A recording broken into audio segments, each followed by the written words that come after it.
I'm Rachel, And I'm Amanda. and this is episode 31 of Books and Bingos. This week we're discussing books releasing in November. So, Amanda, as I'm sure everybody can tell, I'm a little sick, so excuse the creepy voice. I will try my best. We got you because I can't wait to hear the books you're recommending. So And we this will just power comes through. with the weather, right? With all this lovely fall weather. Yes, yes, it actually feels like fall today. Yesterday and today is so exciting. All right, Amanda, since this will be November releases, what are you excited for in November? I am actually excited for a lot of things. My birthday is in November and Yay! yay. I'll be 41 this year and I'm really excited because as a 41-year-old adult, I get to go to Disney World for the first time. So I am The so first time? I've never been to Disneyland, Oh, Disney World, anything in that arena. So, yeah, I have a job that I'm like a conference that I'm presenting at there, and so then gonna stay an extra day and live my best Disney life.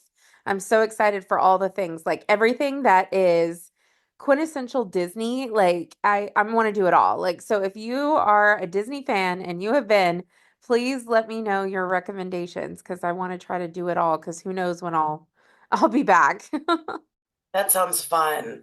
I won't be doing anything quite that fun, but our district has started giving us the whole week of Thanksgiving off, which is amazing. Like, I didn't think I necessarily wanted that. I would rather get out early than have like those extra 2 days, but those extra 2 days make a big difference when you're exhausted. So I'm really excited to have a full week off and hopefully get some reading done. I know, I cannot believe there's still districts that do that. We started doing that like 15 years ago. So I don't know. The only way I remember that is like in high school and stuff when we used to go the Monday, Tuesday, and then an early release on Wednesday. And I haven't gone a whole week in Thanksgiving in forever. So I'm so happy that you get it all, that you get it off. Yay! More time to celebrate Amanda's birthday. Yes, it's a national holiday, don't you know? Yes. All right, Amanda, tell us about your first November release. I'm so excited for this book to be out in the world. I read it a while ago. It is The Glass Girl by Kathleen Glasgow. It is a young adult realistic fiction book. It's from the author of Girl in Pieces. So if you work with teens, this book should be somewhat familiar to you as it is extremely popular. Because it's so real. That's the one thing about you can always count on with Kathleen's books is that they are 100% authentic. So this book follows Bella, and Bella is drowning. Her mom needs her to be her support since the divorce. Her dad needs help taking care of her little sister, and her boyfriend broke up with her because she was just too much. And the one person in her life, her grandmother, passed away. So Bella feels like she has no one. And it's just one responsibility on top of the other. And the only thing that helps dull the pain in her life is alcohol. What started as an escape has now turned into this serious issue where she ends up face down in front of her mom's house the day after Thanksgiving, and a video of what she did the night before has gone viral. So her parents realize finally that she's had this problem with alcohol for a while, and they send her to rehab. She is 15 years old, but her road to recovery has just begun. So this book like blew me away. Like it's one that I still think of now, and I think I read it like at the beginning of the summer. Like it is so impactful. I read it in one sitting.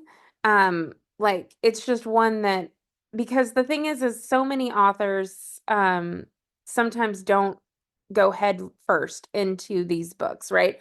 Into these topics and really address things the way teens are going through. So if you've read Ellen Hopkins before, Kathleen reminds me so much of her because she does not shy away from the hard topics in her YA books, and this was no exception. It was an honest portrayal of alcoholism with our teens, a topic that does not get talked about enough. It was incredibly powerful to see the work that Bella has to go through because it's not, oh, I went to rehab and everything's perfect and my life is great now. It talks about relapse and it talks about trigger signs that she needs to be looking for and what her life is going to be from now on. I love as an educator that this book is going to be in the world because we may not see the obvious signs of someone struggling with alcoholism, but this helps us maybe be more aware of that. The author's note at the end is incredibly enlightening and important if you know Kathleen as a person about her own journey with alcohol. And this, I would say the content warnings are going to be several. We have alcohol, alcoholism, emesis, detox, cutting and self-harm, alcohol poisoning, hospitalization, suicide attempt, death, emotional abuse, drug use, and overdose. This title releases November 12th, and the bingo squares it would work for are young adult, 2024 release, and there is a little bit of romance involved if you wanted to count it for that. Wow, that's a heavy one. Very heavy, but so important, especially if you work in a middle school or a high school around students. It helps really show the warning signs of what these kids sometimes are struggling with and going through. Yeah, great pick. My first pick is a very, I feel like typical of something I would pick. It's a cookbook. It's called Sandwiches from History, the Cookbook by Barry W. Enderwick. This is a cookbook that typically I think is geared technically towards adults, but it would be appropriate for, I would think, anybody sixth grade and up. The author has taken a deep dive through old cookbooks and brought these classic sandwiches all together with optional plus ups to modernize them. So some of the selections, the chapters included tea and snack sandwiches. I wanted to try the cucumber and pineapple one from 1936. They have club sandwich chapter. I want to do the sophisticated club from 1958 that includes cheese, ham, pineapple, peanut butter, coconut flakes, and bacon. Like that just seems wild. I also read about surprising sandwiches. There is such thing as a toast sandwich from 1865. It's a buttered piece of toast with salt and pepper sandwiched between two plain pieces of bread. They mentioned that this is for people who just could not handle eating other things. So I was thinking people who are just really sick. And whatnot, people who just can't really digest things. They have vegetarian sandwiches, like a picnic sandwich from 1901 with egg salad and potato chips, all on the sandwich. International sandwiches like the tamago sando from Japan, that is sort of like an egg salad sandwich, but with their really cool, like fluffy bread. They have open-faced and sauce-based sandwiches like the good old Sloppy Joe, dessert sandwiches like the school sandwich from 1909 with buttered bread and brown sugar. I've never had it with brown sugar before, but I have had, my mom used to make us toast with butter and then like sugar on top of it. So I'll have to try it with brown sugar sometime. And then they have an opening chapter that includes a lot of history around sandwiches and the various ingredients, like how ketchup and mayonnaise came to be, a little history about mustard, things like that. So I thought this was a really interesting, kind of fun read, especially considering that I kind of struggled with some of my November picks. So I was super glad I found this one and I really enjoyed it and I wanted to share it. This will be releasing on November 5th. This is going to work for 2024 releases on our bingo as well as nonfiction. You always find the most interesting books. Like, I know it's like when you say, like, oh, I like nonfiction, most people think that you're like reading these, tomes that are about, presidents and stuff like that. No, Rachel finds one on weird sandwiches from around the world.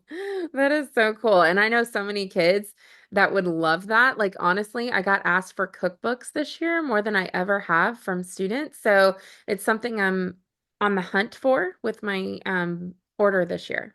And this should be, I mean, he has like some like sarcastic commentary, but it's all above board for probably, like I said, sixth grade and up. And these are all sandwich based with very little actual cooking involved. So these are perfect for little fingers.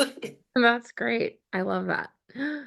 Well, my second pick is Streetlight People by Charlene Thomas. You may remember Charlene Thomas. She wrote Seton Girls, another YA book, but this one is what I would consider a young adult dark academia book that is part Twin Peaks, part Black Mirror. So this one follows the town of Streetlight. It is literally a tiny town in the middle of nowhere, but they have a big secret. And Katie is part of the have not group of townies. But her boyfriend of 3 years, Nick, is part not only a have, he is part of the private school's exclusive secret society named the Ivy Boys. Nick's Ivy little brother, like in, how we have like big sister, little sister, like that kind of thing in a sorority. His little brother Aaron is helping watch Katie while Nick is away at college. I don't mean that necessarily in a creepy way, but it's like he is just there if Katie needs someone because Nick is now out of town. Um, but on Halloween, everything changes when Katie is given a chance to control time at her whim. So all Katie wants to do is be with Nick, especially now that he is out of town so much, away at college. So she starts bending time to her will. It creates chaos in her wake, because Katie is realizing that her big secret of bending time is nothing compared to the secrets that Streetlight holds. So this one was completely original. Like, I've never read anything else like it because the cover looks a little bit like it's a cozy mystery. I was telling Rachel, I was like, this looks like a cozy, but if you read the description, it definitely falls more under like a mystery or a thriller situation. And then it ends up having some sci-fi elements with time traveling. So it was definitely like a mixed bag of genres, but it was one that it just really worked. Like honestly, I went to go write my review, and so many other people that have gotten advanced reader copies of this one just had like glowing things to say about it because it was just so unique. I'll be thinking about it for a while. So because the end has like this ending that I just want to talk about with someone. So hopefully somebody else reads this when it releases on November 5th. But it had a lot of great autumn vibes. So if you are looking for that fall, because it's set between the town, like a little bit before Halloween, leading up to a December. So it's like perfect for the fall time with seasons changing and things like that.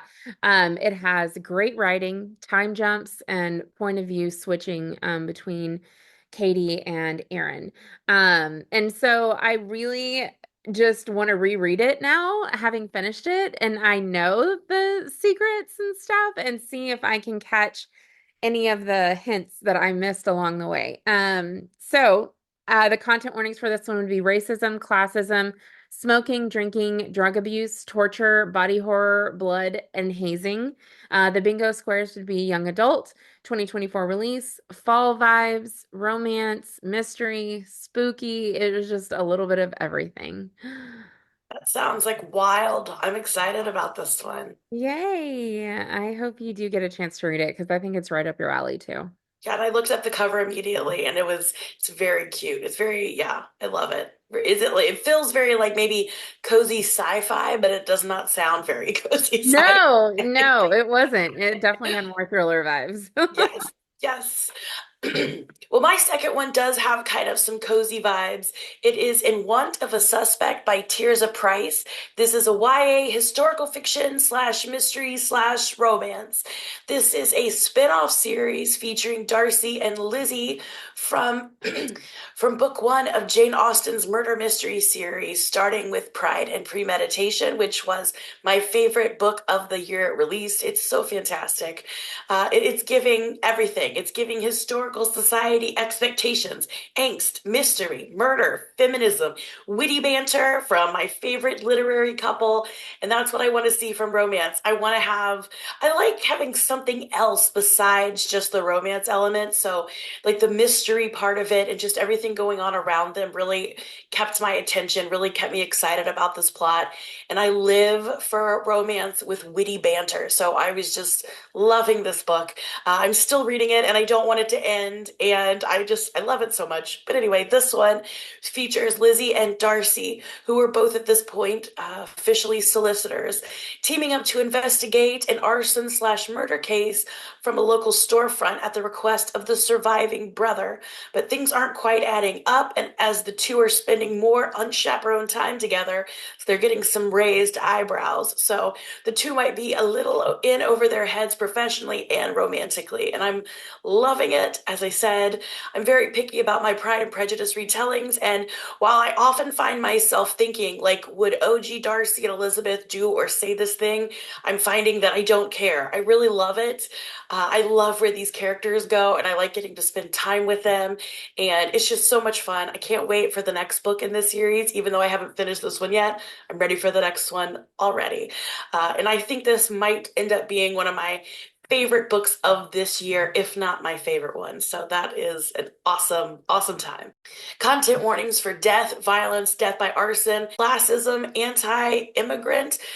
This is taking place during the middle of a war between England and France. So there's a lot of immigrant hate toward the French people. But it's all kind of in the context of this war. So just keep that in mind.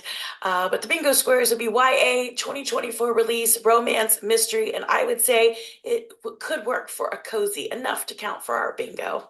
My like first recommendation I got from Rachel was the Pride and Premeditation. So that one always has like a special place in my heart.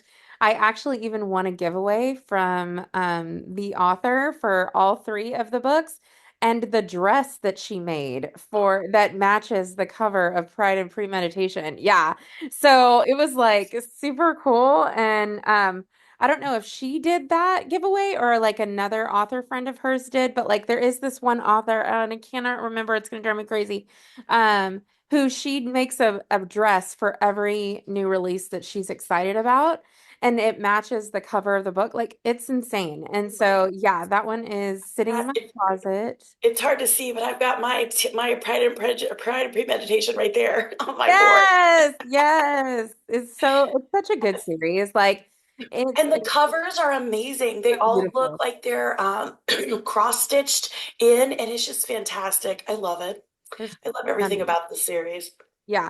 So it has a little bit for everyone. If you're historical fiction, if you're into mystery, if you love romance, it's got it all. Like, It's love got it. it all. Feminism, everything. Definitely check them out. So if you haven't read anything by Tirzah Price, pretty much anything's going to be a hit for you. I would highly recommend the Darcy and Lizzie though, because they're my personal favorites. And those are recommendations for the week. If you have questions, suggestions, or comments, reach out on social media at Books and Bingos or email us at booksandbingos@gmail.com. Thanks for listening, and join us again next week when we'll be recommending Native and Indigenous representation. Happy reading!